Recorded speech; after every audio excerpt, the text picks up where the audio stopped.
오늘 오후 시간에는 화관으로 죄를 대신하며 라는 제목으로 은혜를 나누었으면 합니다. 예, 오늘 1절에서 3절까지만 읽었는데 11절까지가 다 원래 통으로 다 우리가 하나님께서 주신 메시지라고 이렇게 보시면 되겠습니다. 그뿐만 아니고 여러분 아시는 것처럼 이 구약 성경은 이게 통으로 다 이렇게 적혀 있습니다. 그래서 물론 이제 우리로 말하는 절이나 구를 이렇게 딱딱 이렇게 끊어 읽는 그런 부분이 장치가 있긴 하지만 그건 이제 후대에 사람들이 한 거 원래 이사야가 작업할 때는 그렇게 끄는 게 아니고 그냥 줄줄줄 이렇게 쓴 겁니다. 이제 처음부터 끝까지 그냥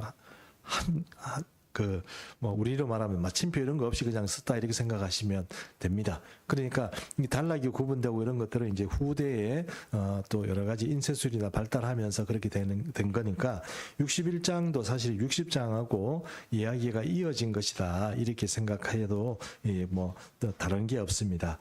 근데 61장에 보세요. 1절, 2절, 3절은 여러분 너무 잘 아시는 그런 성경 말씀이어서 아마 여러분들 다 익숙하지 않을까 이렇게 생각합니다. 그럼에도 불구하고 61장 1절에서 3절까지 우리가 좀 이게 중요한 말씀이기 때문에 다시 한번 이 말씀들의 중요성을 좀 새기는 그런 마음에서 다시 한번 그 말씀들을 좀 서기하는 게 좋겠다 생각이 들었습니다. 그래서 오늘 이 말씀들을 좀 살펴보려고 합니다. 우선 1절을 보시면 주 여호와의 영이라고 그랬습니다. 주 여호와의 영이라는 것이 누구를 말하는 겁니까? 성령을 말하는 거죠. 성령을 말하는 겁니다. 이 성령이 내게 내리셨습니다. 성령이 내리는 분은 누구시죠? 성령이 내려오시는, 그러니까 성령을 주시는 분은 아버지라고, 하나님 아버지 이렇게 하면 성령을 이렇게 받는 분은 누구시죠? 메시아죠, 메시아. 그렇죠? 메시아입니다. 여러분 잘 아시는 것처럼 예수님께서 세례 요한의 세례를 받으실 때, 그렇죠? 요단강에서 세례 받으실 때 성령이 비둘기처럼 내려는 그를 본다고 그렇게 말씀하셨지 않습니까? 그때부터 여호와, 그러니까 야훼께서 부으시는 여호와의 영으로 충만하신 예수께서 이 땅에서 아들로서의 사역을 하시는 것입니다. 여호와께서 내게 기름을 부으사 이랬습니다. 기름을 붓는다는 건 여러분 이것을 기름을 붓는다. 기름을 붓는 사람은 세 사람의 어떤 신분에 있는 사람에게 붓는다고 그랬습니다. 첫 번째는 누구입니까? 제사장이고 둘째는요 선지자, 세 번째는 왕이라고 그랬습니다. 그럼 예수 그리스도께서 시편 2편의 말씀에 따르면 메시아라는 분은 이 세 가지 기능을 다 가지고 있는 분이죠.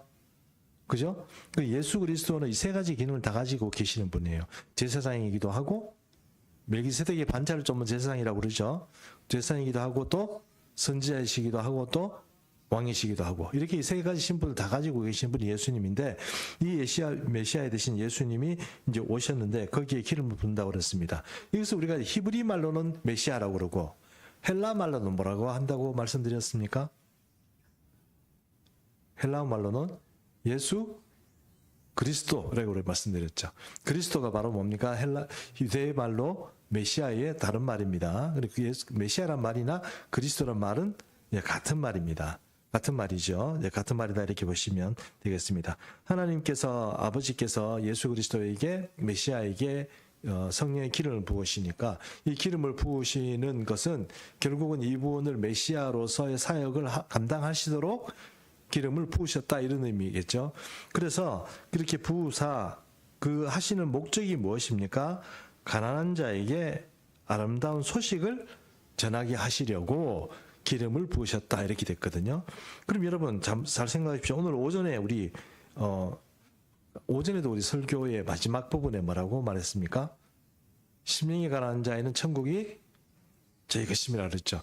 그러니까 심령이 가난한 자에게 여기서 천국이 저희 것이라고 말한 것처럼 이 지금 메시아가 오셔가지고 팔복 중에 맨 처음 한 얘기가 뭡니까? 심령이 가난한 자는 천국이 저희 것이다 이 말씀이죠. 그 말씀입니다. 그래서 가난한 자가 누구냐 이렇게 얘기하는 그 싹터들이 여러 가지가 많이 있는데 여기서 가난한 자들은 심령이 가난한 자다 이렇게 말할 수 있습니다. 그럼 여러분 생각해 보십시오. 물론 성경이 말씀하는 가난한 자는 조금 다른 의미입니다. 어떤 의미냐면 부자들, 그러니까 바리새인이나 아니면 좀 가지고 있는 사람들은 사실 하나님을 믿는데 여유 있게 믿습니다. 근데 믿을 수 있는 조건도 되고요.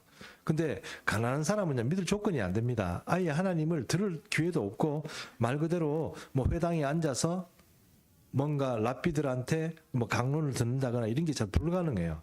힘들어요. 그런 사람들에게 어떤 소식이 전해집니까? 하나님의 복음이 전해져요. 하나님의 복음이. 그 복음이란 것은 우리가 생각하는 것처럼 바리새인이나 서기관들에게 전해진 그런 복음이 아닌 특별한 메시아로부터 오는 그 복음인데, 그 복음은 얼마나 힘이 있느냐? 그거는 갇힌 사람, 또 눌린 사람, 이런 사람들이 해방되는 복음이라는 거죠. 그 복음이 이제 누구로부터 시작되느냐? 이 기름 부으심을 받은 메시아가 이 땅에 오셔서 그런 일들을 하신다 하는 것입니다.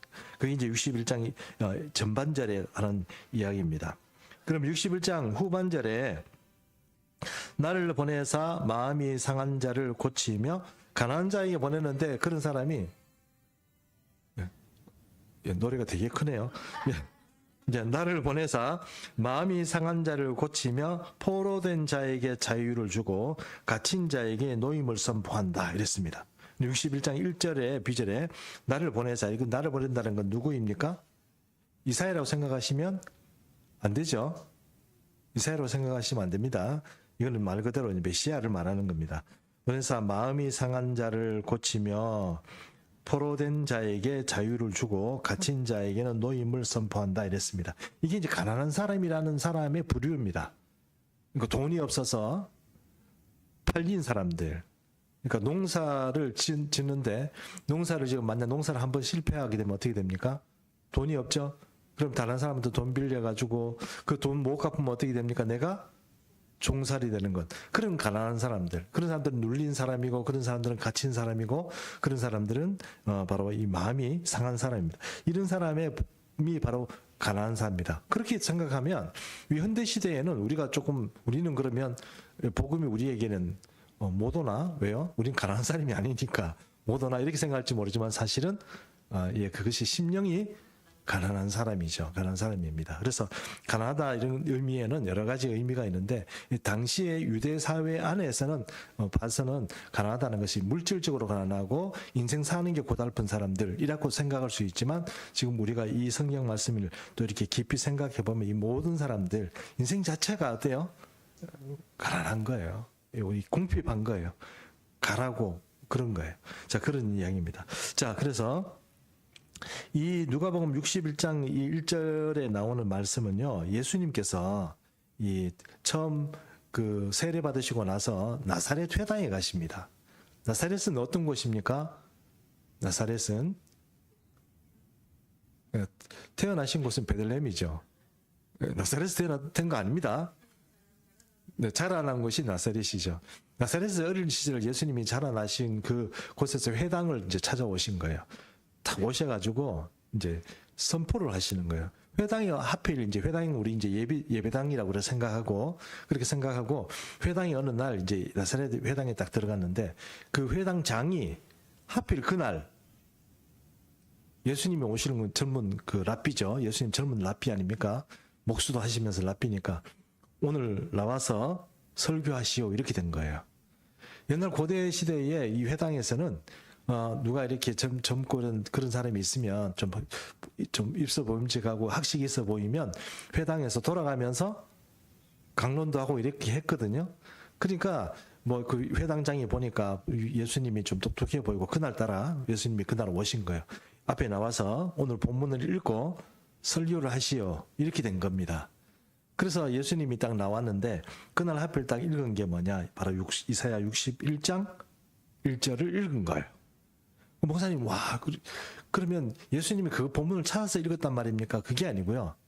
유대 회당에서는 이게 계속 또 360을 돌아가요. 본문이 어떻게 돌아가냐면 정해진 본문이 있어요. 예수님이 하필 딱 갖는 그날이 뭐예요? 이사야 61장 1절을 읽는 그 시간인 거예요. 예수님이 이제 읽는 겁니다. 그래서 누가복음 4장 16절 이하에 보면 이렇게 되어 있습니다. 17절, 근데 누가 보면 4장 16절, 17절이 있는데 예수님께서 그 자라신 곳 나사렛에서 이르셔 안식일에 늘 하시던 대로 회당에 들어가서 성경을 읽으려고 서심해 이랬습니다. 그날 예수님이 서신 거예요. 바로 저처럼 이제 강론을 하려고 앞에 나온 겁니다. 마음대로 나온 게 아니라 그랬죠. 회당장이 지목해주면 나오는 겁니다. 나와가지고 나왔는데 읽었는데 선지자 이사야의 글을 드리건을 이사야 그린 건데 두루마기가 있습니다. 이걸 오늘 이걸 읽으셔야 돼요 하고 회당장이 그 두루마기를 들고 와서 펼쳐준 겁니다. 딱 읽었는데 이제 1장을 읽은 거예요. 1절을 읽은 겁니다. 이렇게 기록된 데를 찾으시니 곧 주의 성령이 내게 임하셨으니 이는 가난한 자에게 복음을 전하게 하시려고 내게 기름을 부으시고 나를 보내사 포로된 자에게 자유를 눈먼 자에게 다시 보게 함을 전파하며 눌린 자유를 자유롭게 하고 주의 은혜의 해를 전파하게 하려 하심이라 이랬는데 2절 말씀 좀 넘어갑니다만 계속 읽어보겠습니다. 했더라 책을 덮고 맡은 자에게 주시고 책이죠. 두루마리입니다. 두루마리. 책이라고 우리처럼 이런 책이 아니고 두루마리입니다. 이걸 이제 또 말아가지고 맡은 자에게 이렇게 있겠죠. 우리 찬양대로 말하면 악보에 이런 게 있지 않겠습니까? 악보 담당하는 분이 있겠죠. 펀치해가지고 돌리는 분 있겠죠. 그처럼 이제 그런 사람이 역할을 하는 사람이 있습니다. 그 두루마리를 채우니까 예수님이 딱 이렇게 한마디 하시는 거예요. 책을 덮어 그 맡은 자에게 주시고 앉으시니 회당에 앉은 자들이 회당에 있는 자들이 다 주목하여 보더라. 뭐라고 강론할까 하고 다 이렇게 지켜보고 있는 겁니다. 그때 예수님이 이렇게 얘기합니다. 이에 예수께서 그들에게 말씀하시되 이 글이 오늘 너희 귀에 응하였느니라 이렇게 말씀하셨어요.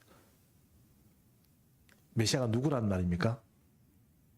나다. 이걸 지금 나사렛 그 회당에서 말하니까 사람들이 뭐 어떻게 되겠어요? 미쳤구나 이렇게 된 거죠. 미쳤구나 이래 가지고 그래가지고 예수님을 끌고 어떻게 나갑니까? 동네에서 낭떠러지 높은 곳에서 예수님 밀어버리려고 끌고 나가는 거예요. 뭐라고? 네가 메시아라고? 네가 목수의 아들, 마리아의 아들 아니냐? 네 형제 자매들이 여기 다 같이 우리 살고 있는데 네가 과연 미쳤구나? 어디서 이런 뭐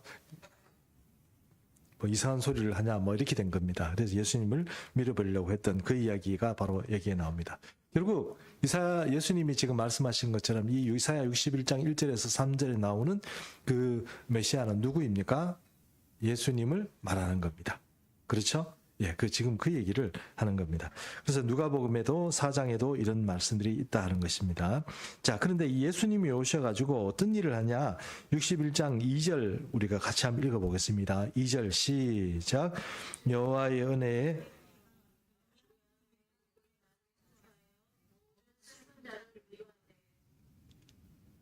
슬픈 자를 위로하되 예, 맞죠? 예.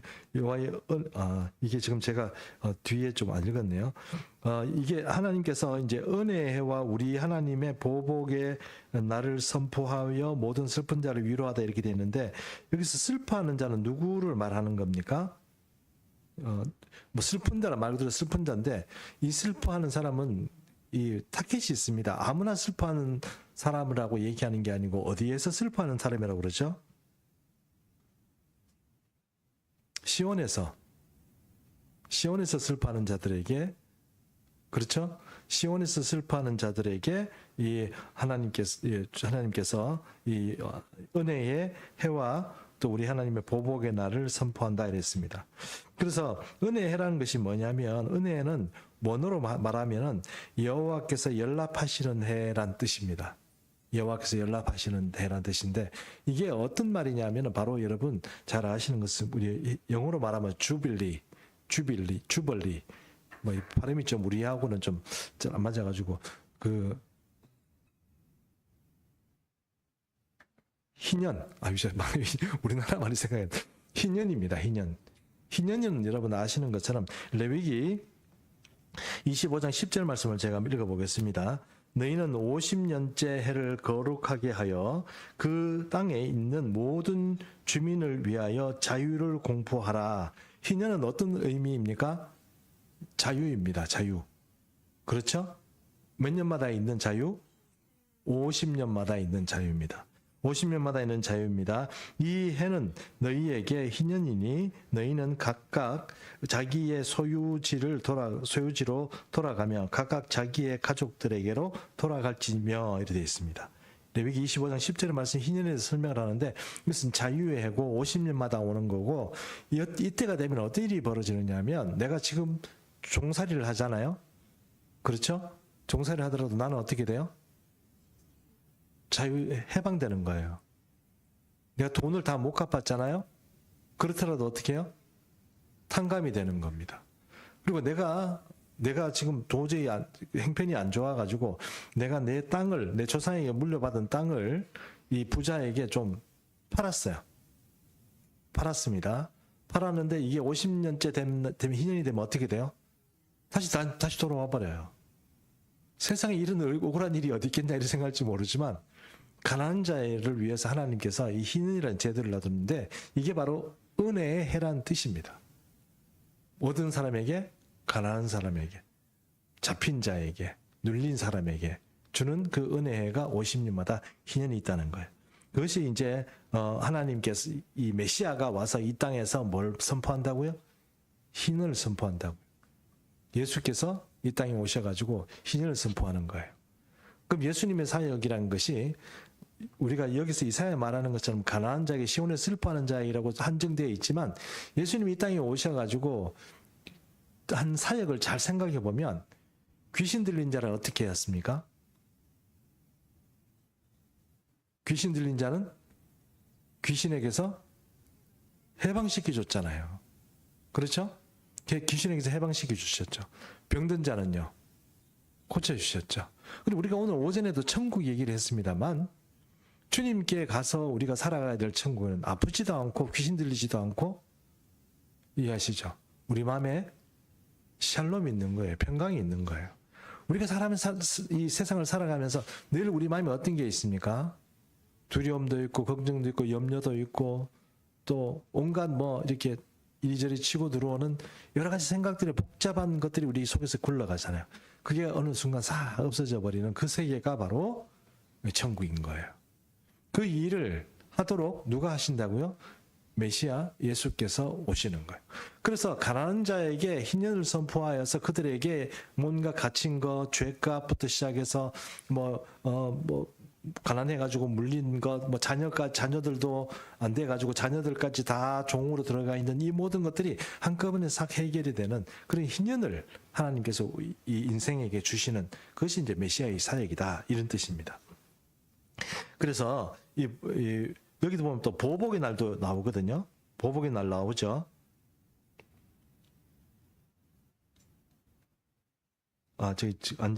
우리가 안 읽었나요? 보복의 날이 나오는데 어디 가버렸지? 예, 이전에 나오죠. 보복의 날이 나오죠. 그럼 이 보복의 날은 또 뭘까요? 누구에게 보복한다는 뜻입니까?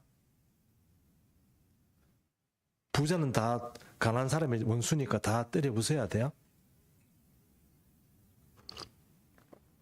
그렇게 될 수는 있겠습니다만, 그러니까 사회 구조적으로 가난한 사람을 계속 가난한 자로 만들어내는 그런 구조가 있으면 문제겠죠.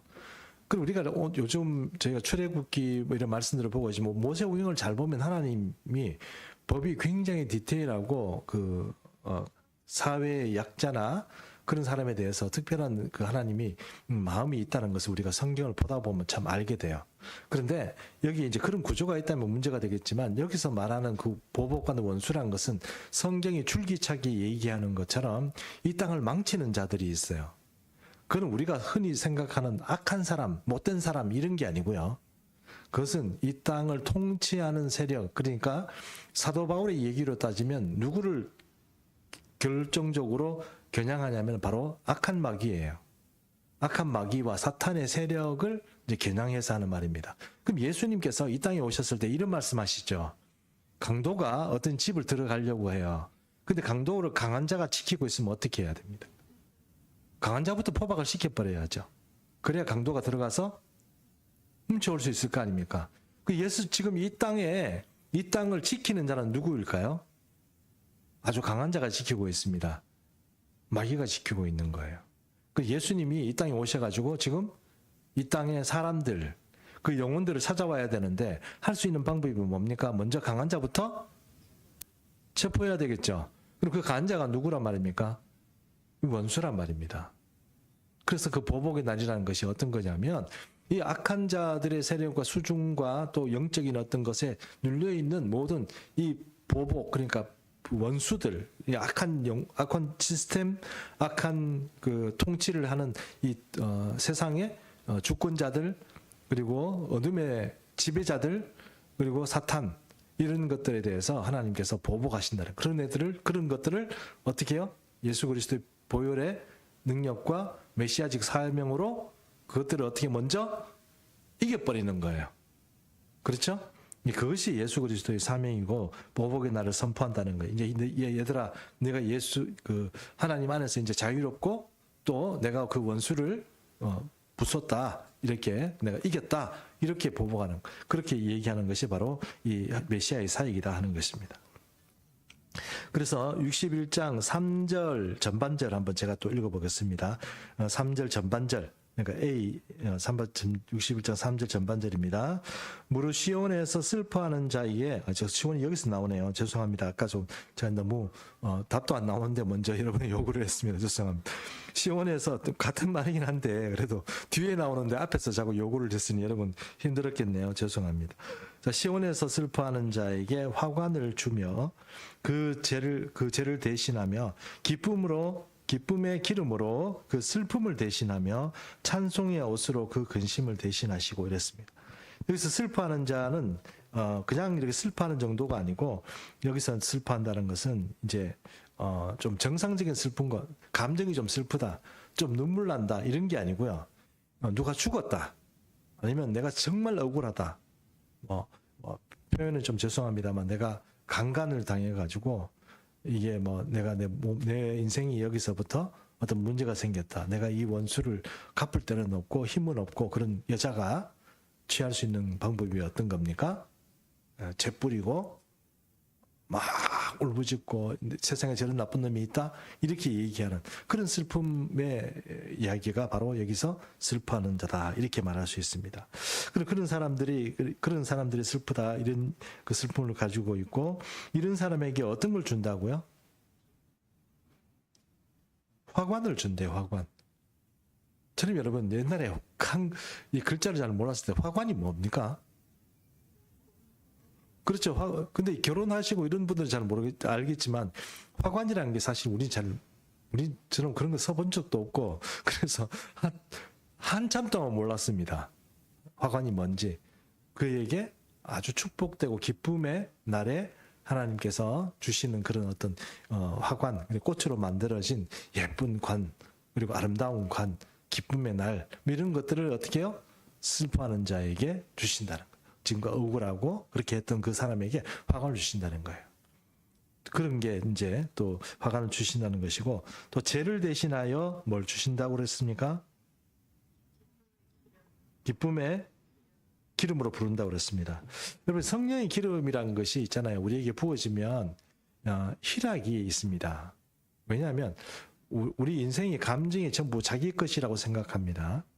근데 사실은 우리 감정을 누르고 있고, 우리의 슬픔을 계속 꽉 잡고 있고, 상처나 이런 것들을 통해서 계속 우리 자신을 놓치지 못하게 하는 그런 악한 어떤 것들이, 이게 유리가 이렇게 있다가 거기에 이렇게 키스가 이렇게 나고, 그렇게 해서 흠이 나고 난처럼, 이게 앞에 안이 투명하게 안 보이는 것처럼, 이게 조금 이렇게 우리 마음이 상처를 입고 이렇게 그런 경우 같으면 이게 좀 힘들어요. 이게 잘 가지지가 않아요.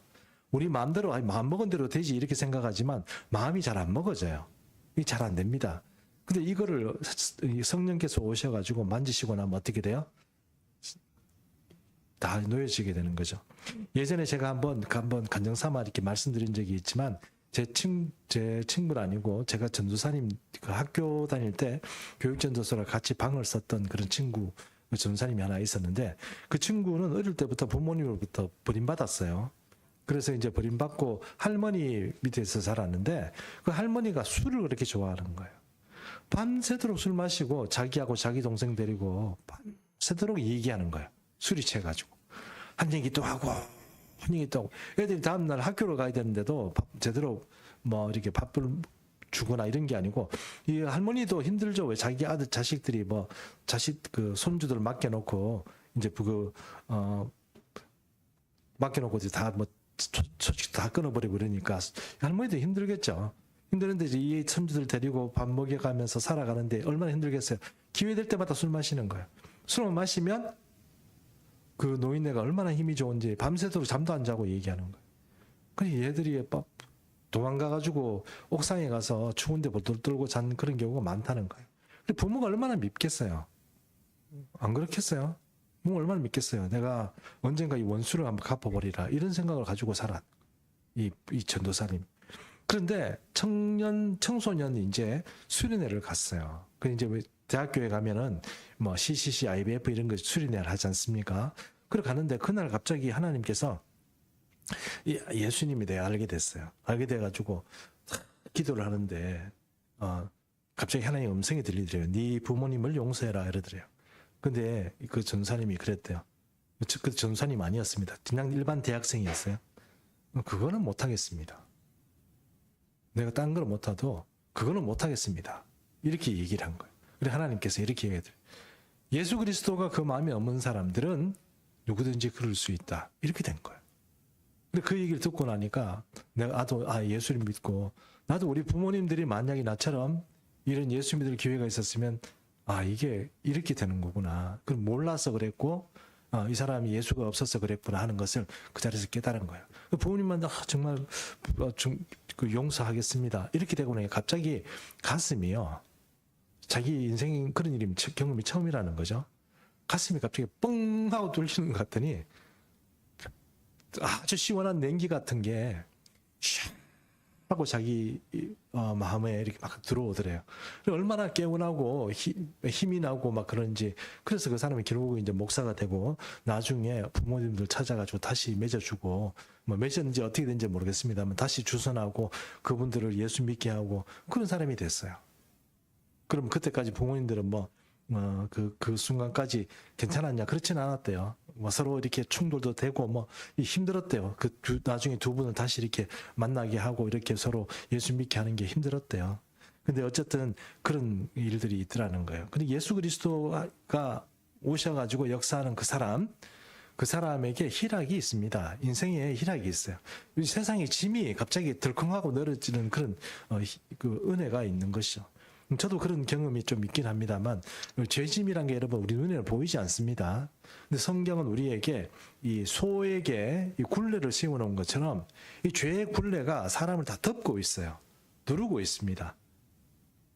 우리는 없는 것 같죠? 있습니다. 있어요. 그거를 여러분 예수님을 제대로 만나면 그게 덜컹하고 벗겨집니다. 그런 은혜가 있기를 축복합니다. 그렇게 하나님께서 희락의 기름을 부은 우리에게 예수 그리스도 메시아께서 오셔가지고 그 일을 하겠다는 거예요. 자, 그 다음에 보겠습니다. 61장 3절 하반절입니다. 다 안 한 것 같네요. 참, 제 얘기를 좀 더 할까요? 죄는 너무 억울하면 뒤집어 쓰는 거잖아요. 죽으면 뒤집어 쓰고 너무 억울하면 뒤집어 쓰고 이런 거거든요. 성경에 보면 죄는 누가 뒤집어 썼냐면 성경에 몇 명이 나옵니다. 그중에 제일 유명한 사람이 욥입니다. 욥이 억울한 거죠. 갑자기 애들 다 죽었어. 재산 다 날아갔어. 종들도 다 죽어가고 또 와이프까지 어떻게 해요? 하나님을 욕하고 죽어라. 이런 식으로 얘기하니까 아무 자기 편도 없고 그리고 그냥 그래도 몸만 건강하면 내가 살겠다 싶지만 몸에요 이 피부 병이 나가지고요. 이게 너무 가려웠고 사람은 잠도 못 자는 거예요. 여러분 피부 가려운 거 아시죠?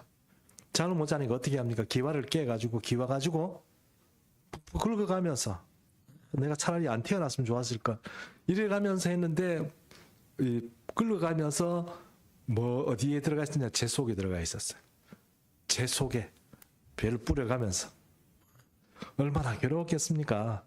근데 그런 욥이 바로 이제 죄를 뒤집어 쓰는 사람이고 또 여러분 또 잘 아는 것처럼 다윗의 딸 중에 다말이라고 있었습니다.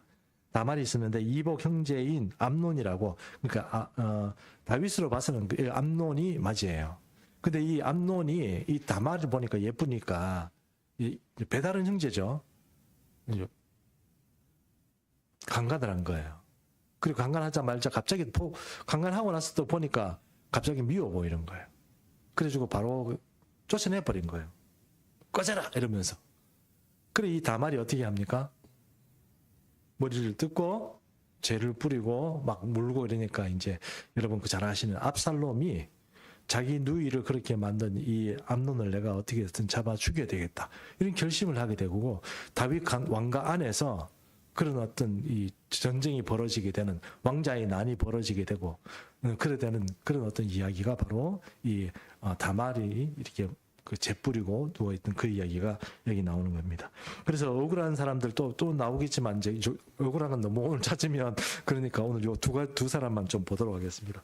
어쨌든 금식하고 유대인들은 금식하고 괴롭고 하나님 앞에 금식하는 정도가 아니고 내가 이거는 어떻게든지 뭐 관철시켜야 되겠다 이럴 경우는 죄까지 뒤집어 쓰는 겁니다. 옷을 찢기도 하고 죄까지 뒤집어 쓰는 그런 어떤 것이 바로 이제 죄를 뒤집어 쓰는데 이런 사람에게 하나님께서 기름으로 부으셔서 기쁨의 기름으로 부으셔서 치유하시고 새롭게 하시고 모든 일들을 회복시켜 주시는 그런 일을 하나님께서 메시아께서 하신다 하는 것입니다.